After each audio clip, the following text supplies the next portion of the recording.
Hey, what's up guys? My name is Ben Davis. I'm the founder of Noble Clay Fitness here in Atlanta, Georgia, and we are a nonprofit that's bringing top-notch coaching into the under-resourced community context of our cities. We're essentially trying to create the YMCA of functional fitness, and I'm here on location at our first location here in the Summerhill neighborhood, about a block from the 1996 Olympic Stadium is the neighborhood that we're in and serving. And I've been invited on by Kelsey and her team at MissionFit to talk to you guys today a little bit about nutrition.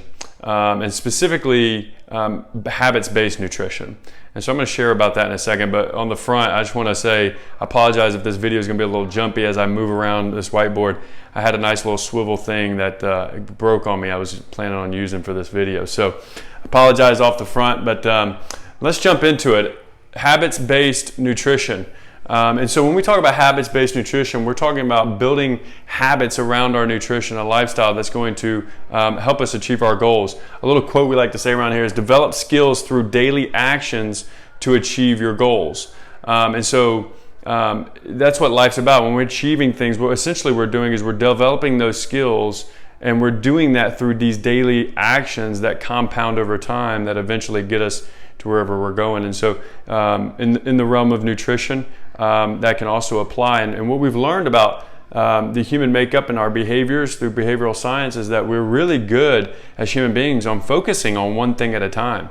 But as soon as we start to bring in a second thing, we start to lose our ability to perform both those things. And so a habits-based approach to nutrition is wise because it allows us to really break down what are the habits that I need to be learning to nourish my body well, and then learn those habits to where really they become a state of what we like to call unconscious competence, where you're literally doing it and you're not even realizing you're doing it. And that would be a really good place to get to in regards to your nutrition. And so what I've done is I've laid out a 52-week plan. And I'm not expecting you to read my handwriting here, but I'm going to use this as talking points, and I'll send Kelsey some of the documents surrounding this information for you. But to talk you through it, I want to walk week by week. So we run each habit to focus on each of those habits for a solid 14 days. You can even take these for 21 days, and some of these are 21 days.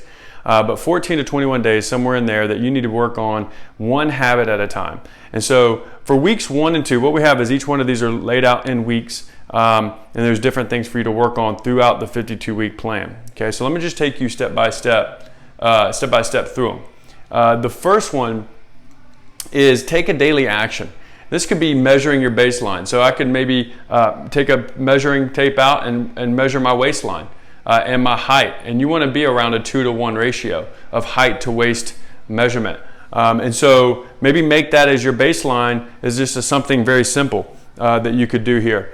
Maybe it's a 1-mile run, maybe it's something performance based. But nonetheless, try to have some form of baseline that you're going to remeasure at the end. You could, if you want, you can take a picture of yourself. That could work as well. So that's your daily action is to try to create some sort of a measurement, and then every day for 2 weeks, think about taking a 5-minute action every day. What this does is get you in the habit of starting to just make a habit of something.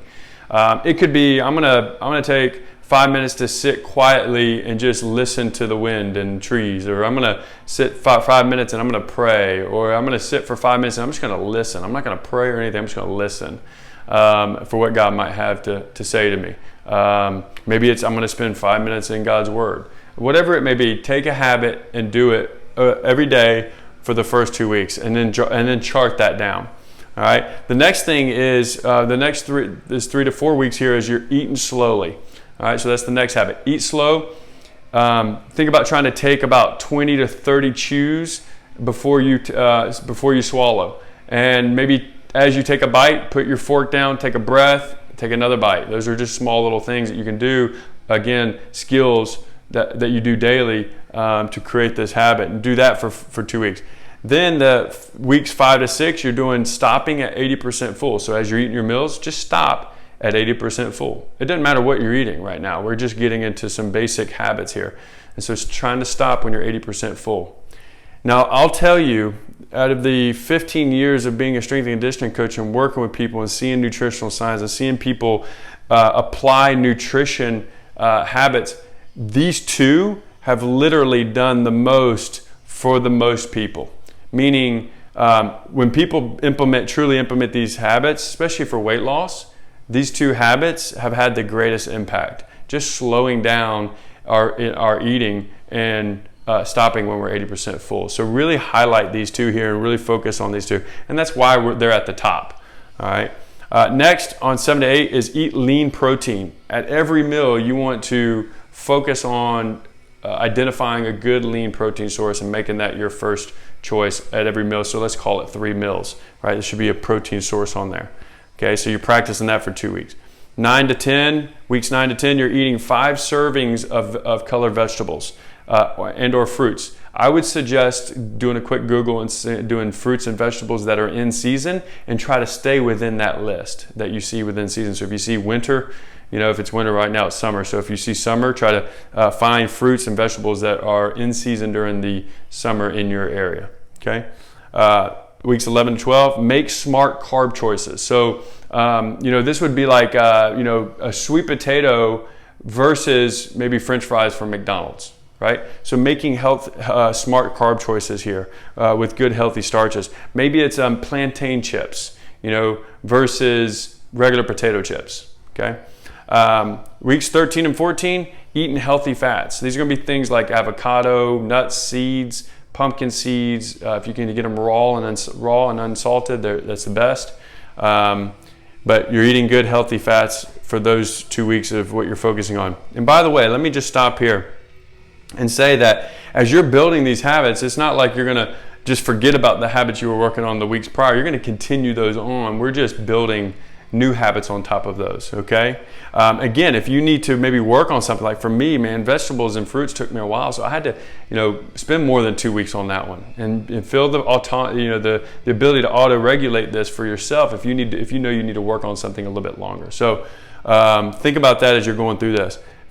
15 to 16, plan balanced meals. Okay, what is a balanced meal? I've got over here a little chart. This is your plate, and we like to use a hand guide to help you think through your macronutrients. And so right here, the first thing we're going to identify is your lean protein.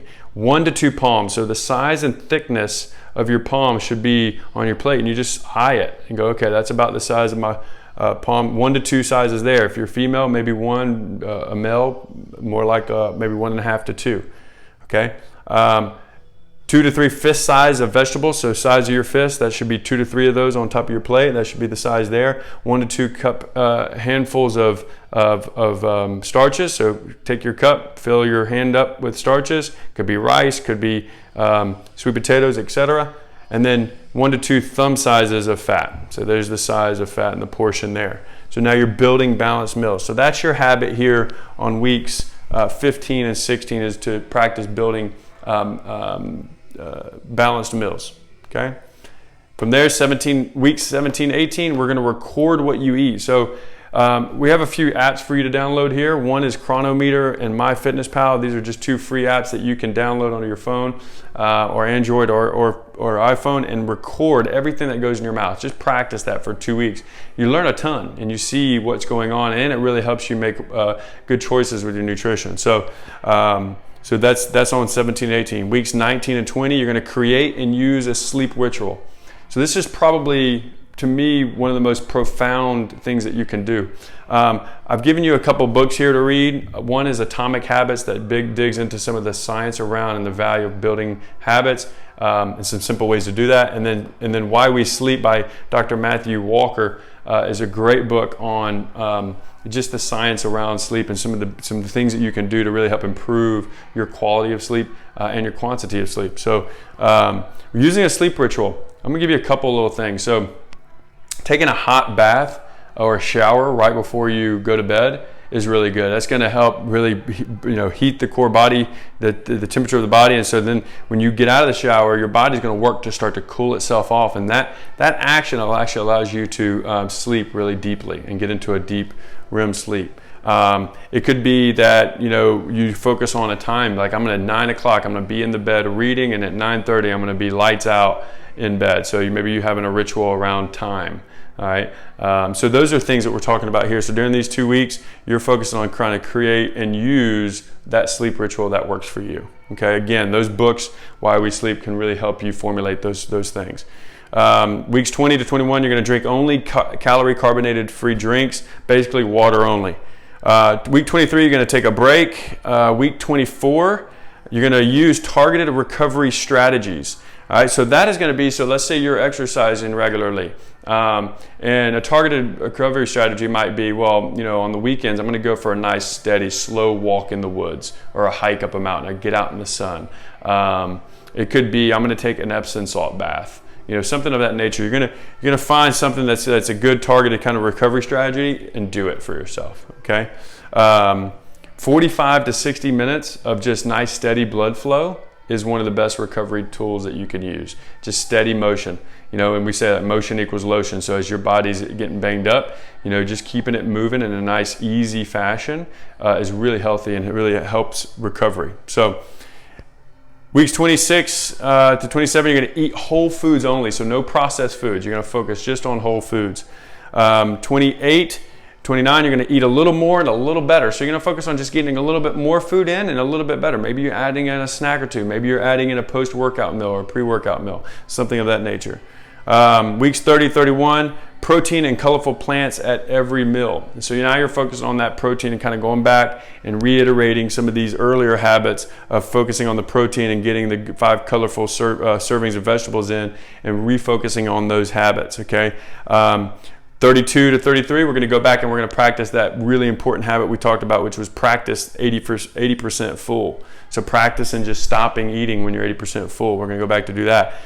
34 to 35, we're going to do a 5-minute mind-body scan. So what's a mind-body scan? So that's where you're going to lay on your back, close your eyes, get into a place that's really quiet, start to focus on your breathing, feel your breath going in your nose, into the belly, and then slowly coming out your nose in nice and relaxed state. Get your body in a state that you're allowing gravity just to pull itself to the ground. And then you're going to start at your toe, start to move it a little bit, and start to feel your toe. And then literally just take your mind and work through your feet, through your ankles, up your legs, through your torso, out your arms, your neck, all the way through your mouth into your head and out to your cranium, and be thinking about just feeling your body.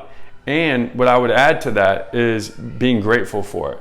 Just saying, God, thank you for giving me this thing that I get to walk this earth with. And just spend 5 minutes of just being thankful for the body God's given you. And it's just a great way to start to reduce some stress, okay?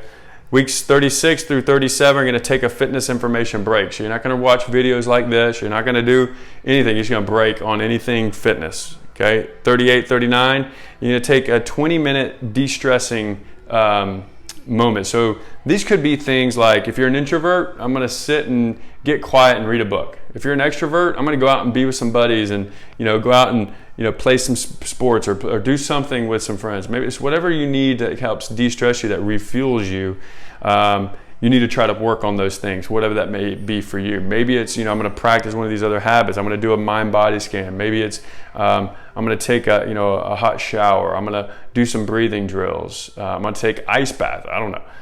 It's not stressful in the moment. It's very stressful in the moment, but it kind of de-stresses you afterwards. So working on something that's going to be helping you de-stress. It could just be taking a break from work. That could be a de-stressor. Maybe getting around family and being with family. Maybe getting away from family. I'm not sure your situation. So 40 to 41, you're going to create and practice your fitness mission. So this is what you want to do here is you want to create and think about, well, why is it that I want to pursue fitness for myself? For me, I want to get to the end of this road of this life and stand before Jesus and for me to hear the words, "Well done, my good and faithful steward," or good and faithful servant. And what that would mean is that I've walked this earth and I've been able to kind of fill out my life's mission and do it really well. And so fitness to me allows me to go and live out my values. That's what fitness provides my life. And so I don't know what yours is, but create and practice your fitness mission. 42 to 43, choose your own adventure. So I would encourage you to go and sign up for something. Go to a race, go do something fun, do some sort of adventure, sign up for it, and go and complete it. Something physical. 46 or 44, 45 is to prepare to remeasure. So any of the body measurements that you did or whatever you did to measure at the beginning, prepare to remeasure that during those 2 weeks. The next 2 weeks, you're going to celebrate your progress. You're going to have a good time. Celebrate it. Literally, maybe even throw a party. But really celebrate and enjoy the process. And then 48 and 50, spread the love and pay it forward. All right, so this could be like going to tell your friends to go get involved in MissionFit, telling more people about MissionFit, and getting people involved in pursuing this fitness journey for themselves. So paying it forward for them. So that's all I have. Just as a recap real quick, some apps to get that can help you: Strides, Chronometer, MyFitnessPal. These 2 books here, Atomic Habits and Why We Sleep. And there you have it, guys. That's your habits-based nutrition piece there for you. Hope you enjoyed it. Thank you for giving me the time to talk to you a little bit. Let us know. I'd love to hear feedback, and Kelsey would too, about how this is implemented and how this is blessing your life. All right. God bless you.